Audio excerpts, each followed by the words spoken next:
নমস্কাৰ ৰঞ্জু ব্লগলৈ সকলোকে স্বাগতম জনাই আজি এটা নতুন ৰেচিপি লৈ আপোনালোকৰ মাজলৈ আহিছোঁ। আহকচোন চাওক কেনেকৈ মই আমৰ আচাৰ বনাম। এইটো মই বনালোঁ, কেনেকৈ মই বনাম তাকে আপোনাক দেখাম। 1 কেজি আম ভালদৰে ধুই সৰুকৈ কাটি এৰাতি নিমখত দি এটা বাউলত থৈ দিছিলোঁ। তাৰ পৰা তুলি খৰাহী এটাত টুকি পানীখিনি নিগৰিবলৈ দি তাত ডলা এখনত হালধি সানি এটা ৰ'দত দিয়া হ'ল। এয়া চাওক কি সুন্দৰকৈ শুকাইছে। আচাৰখিনি বনাবলৈ 2 চামুচ ধনিয়া, 2 চামুচ জিৰা আৰু 2 চামুচ আজৱাইন আৰু 2 চামুচ চফ লৈছোঁ। জলকীয়া গুড়ি 2 চামুচ আৰু নিমখ অলপ জোখাৰে লৈছোঁ। কালজিৰা, মেথি আৰু 3টামান ইলাচি লৈছোঁ। সৰিয়হ 2 চামুচো ভাজি লৈছোঁ। ভাগে ভাগে ভাজি গোটেইখিনি মিক্স কৰি ল'ম।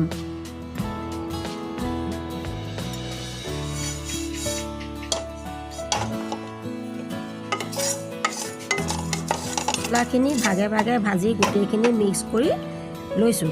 এতিয়া মিক্সিত মই গুড়ি কৰি ল'ম। এতিয়া কেৰাহী এখনত 2 কাপ সৰিয়হৰ তেল দি গৰম হ'বলৈ দিছোঁ। গৰম হোৱাৰ পাছত আমখিনি দি মছলাখিনি অলপ ওপৰত দি লৰাই লৈছোঁ।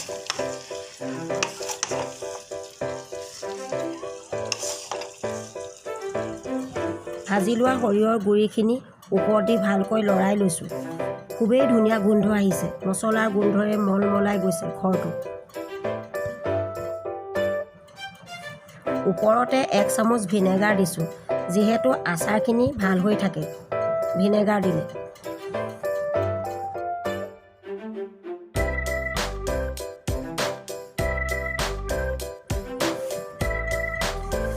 চিচাৰৰ বটলত ভৰাই লৈছোঁ। তাতে কেঁচা সৰিয়হৰ তেল অলপ ঢালি দিছোঁ। মাজে মাজে ৰ'দত দি থাকিলে গলি যাব আৰু খাবলৈ ভাল হ'ব।